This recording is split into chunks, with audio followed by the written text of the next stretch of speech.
Hello, dear fans, friends, and subscribers. Welcome to the Sunday edition of the Cricket Happening Show. And on this part of the cricket show, what I'm going to share with you as far as cricket is concerned is going to be the second day's play, where Australians batsmen definitely showed a lot of application compared to the Indian batsmen on a wicket which has been really deteriorating. We saw the deterioration yesterday where it is giving even the pace bowlers a chance because the balls are keeping low, there's uneven bounce, there's a lot of turn on the pitch, and it's really going to get to be a real difficult pitch as days go on. And I have to say that Australia are definitely showing much better application than the Indians as they chiseled together. They were not worried about making the runs. They only scored 197 runs as they finished at 237 for 4 with Matt Renshaw and also Sean Marsh in particular chiseling the runs for the Aussies.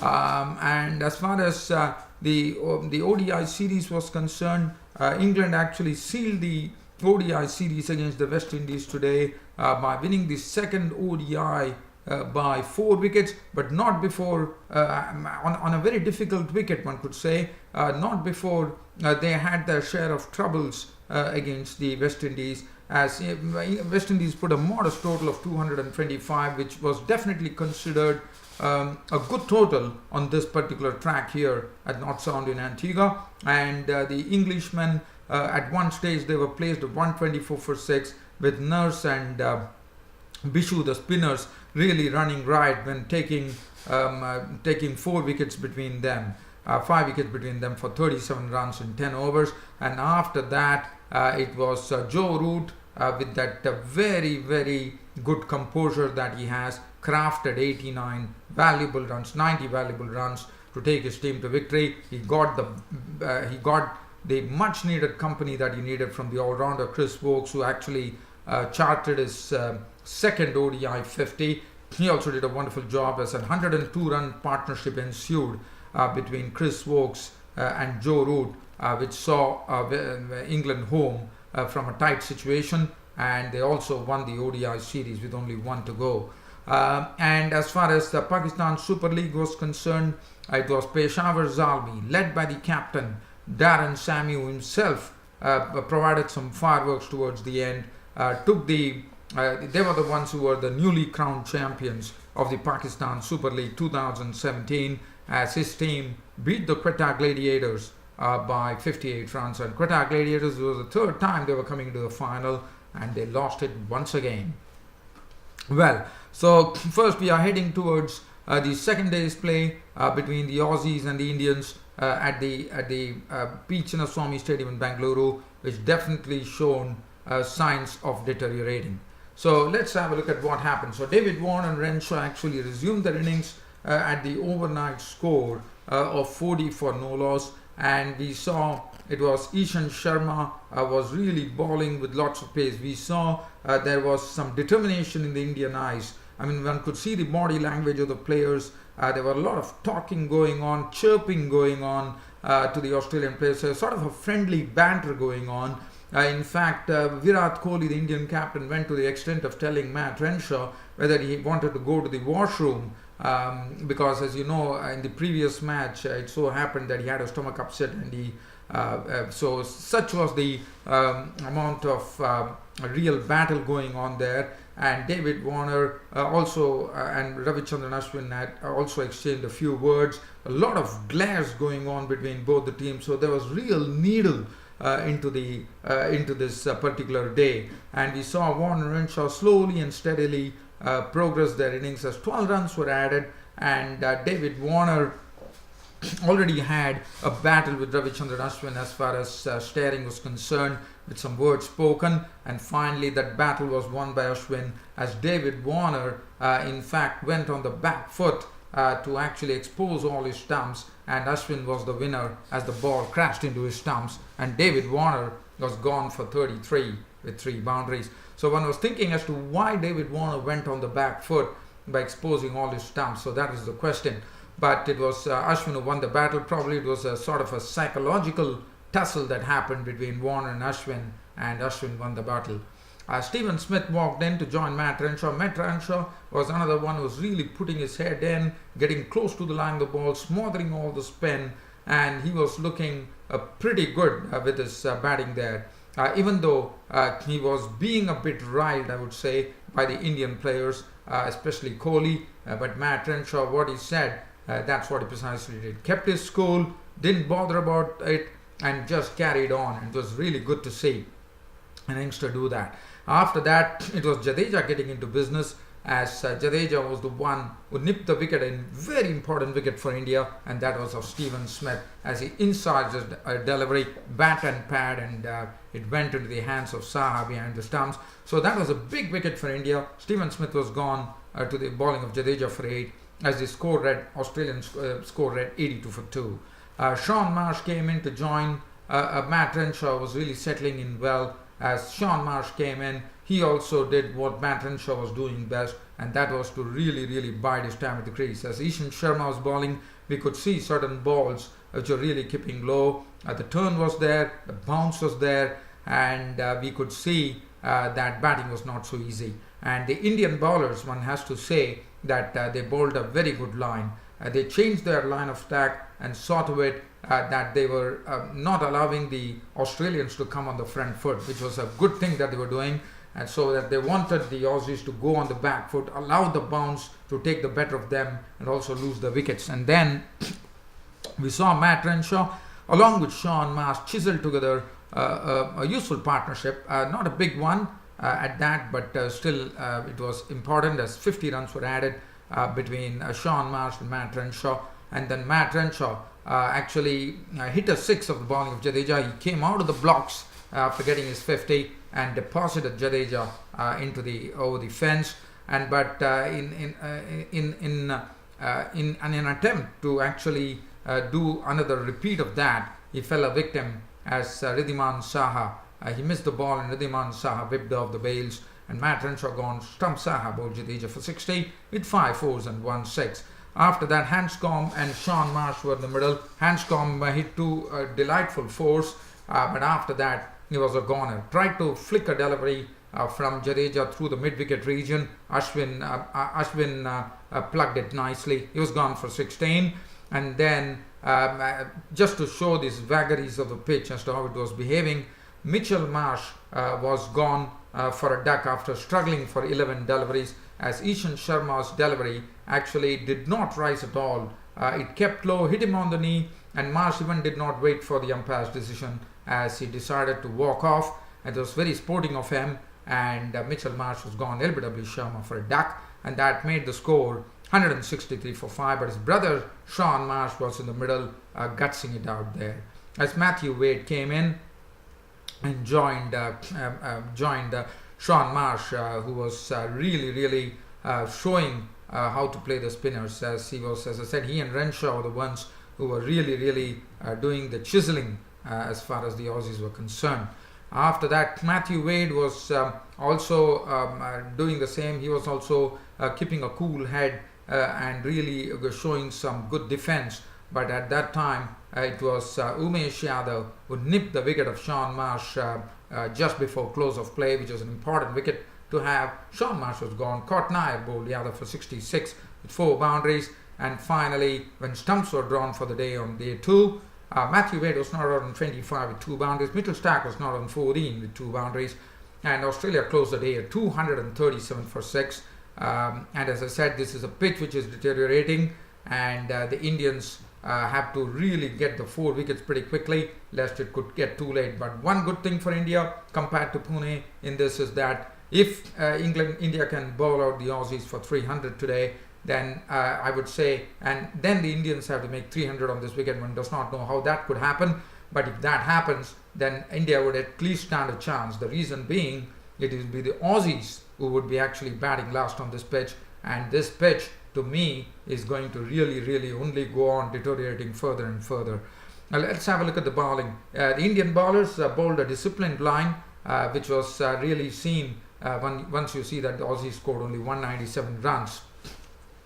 Ishan Sharma, 23 overs, 6 maidens, 39 runs on 1 wicket, bowled superbly. Umesh Yadav, 24 overs, 7 maidens, 1 for 57, not far behind. Ashwin did his job, 41 overs, 10 maidens, 75 runs on 1 wicket. Ravindra Jadeja, 17 overs, 1 maiden, 49 runs on 3 wickets. The most successful wicket taker, but was a bit surprised to see that Ravindra Jadeja was given only 17 overs compared to Ashwin, who bowled 24 overs more than Ravindra Jadeja. Karun Nair was given a trundle. He bowled 1 over for 7 runs. So as I said, there is a lot of battle still, real battle going on in the third day, because Indians have to give up the 4. Australia would be hoping that they could get as much runs as possible. And let's remember that Mitchell Starc and Josh Hazlewood are much pacier than the Indians, and that could also pose problems. It's not only about the spinners, but it's also about the pacers at the ball, because the pitch is having uneven bounce. So Mitchell Starc could also prove quite a serious contender for wickets here, I would say. So nevertheless, it's going to be an interesting third day's play coming up, no doubt about it, and one has to really wait for it. So let's turn over here to the Nassau and Antigua in the second ODI that happened between the West Indies and England. It was a good tossed win on a difficult track. One could see the pitch was very, very slow. The West Indies captain Jason Holder winning the toss and without any hesitation deciding to bat first. The start was really very aggressive, as opener Evan Lewis actually carted 2 boundaries in the first over itself, and it was Brathwaite and Lewis in the middle. And from the things one could see that this pitch was not easy to bat on, as it was a slowish track. You had to really bide your time at the crease. And Evan Lewis was the first victim, as Stephen Finn got rid of him, getting him caught by Billings. And Evan Lewis, after hitting those 2 boundaries, was a goner. 8 of 9 deliveries, 2 fours gone. 11 for 1. Kieran Powell came in to join Brathwaite, but Kieran Powell did not last long. He was caught and bowled by Finn of his own bowling. One could say the West Indies played a lot of mistimed strokes. They tried to hit, and they probably did not time the ball pretty well, especially the slowness of the track mattered, and that really made the West Indies play into the England's hands there. Kieran Powell was caught and bowled Finn for 9 of 13 balls, 2 fours. Shai Hope came in and joined Brathwaite. Brathwaite, in the meanwhile, was doing a good job of really sussing up the wicket well and doing what was really needed, and that was to really spend time at the crease. Shai Hope came in, and Ben Stokes was the one who dismissed him by getting him caught behind by Butler for 16. In between, we also saw Stokes actually drop a really an easy catch, but nevertheless it did not prove so costly, as Brathwaite was consumed for 42. It was Moeen Ali picked up the wicket of Brathwaite, and Brathwaite left his crease to have a go at Moeen Ali, ended up with Butler stumping him for 42 of 70 deliveries, 2 fours. After that, so 4 wickets for 118. It was in 30 overs, and then we had the Jason Mohammed and Jonathan Carter once again get onto a partnership, as they did in the first ODI.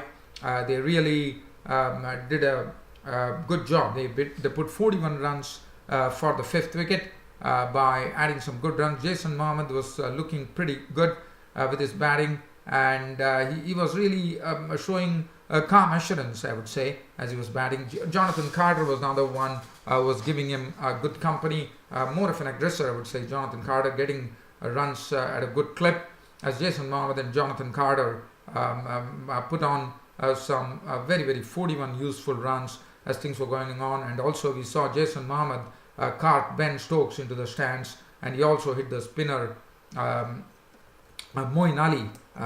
He also had a biff at Moeen Ali, I reckon, or Adil Rashid. So Jason Mohammed and the partnership was doing well. 41 runs were added, the score moved to 159, and that was the time Liam Plunkett got into the act, as he plucked a very important wicket, that of Jason Mohammed, but not before Jason Mohammed scored his second ODI 50 of his career, and he looks to be a good prospect here. Jason Mohammed caught Rashid bowled Plunkett 50, 73 deliveries, 2 fours and 2 sixes. Jonathan Carter's contribution was 39 of 36 deliveries, 2 fours and 1 six, becoming an identical victim, that of Liam Plunkett for 39. Jason Holder once again could not get off the straps. He could not contribute much. He was cheaply dismissed. Cotton Bowl Rashid for 15 of 22. And then Brathwaite scored 23 of 24 balls with 2 fours, also becoming a victim of Rashid. Ashley Nurse was bowled by Plunkett for 13 of 10 deliveries, 2 fours. Bishu not out, not. Gabriel was run out for 1 in the end. And the West Indies ended up with a decent score, 1/3 on this particular track, of 225 all out in their quota of overs. Stephen Finn was very good, 8 overs, 1 minute, 238. Chris Wokes, 8 overs, 1 minute, none for 26, bowled well. Plunkett, 7.5 overs, 1 minute, 32 runs and 3 wickets. Once again, bowled a very good line as in the first ODI. Ben Stokes, 5 overs, 1 for 29. Adil Rashid was a bit costly, 9 overs for 53 with 2 wickets. And Moeen Ali, 1 for 44. England were given a target of 226 to win in the 50 overs, and their start was a very, very poor start.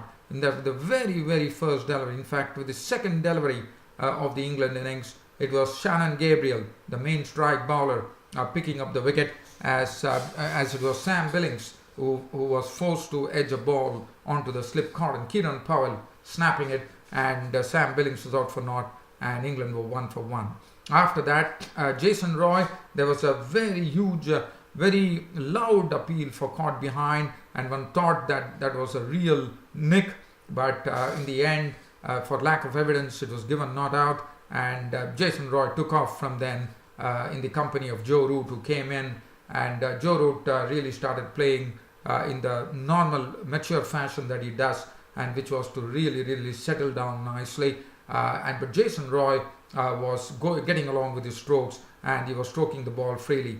Now, there was a problem for West Indies.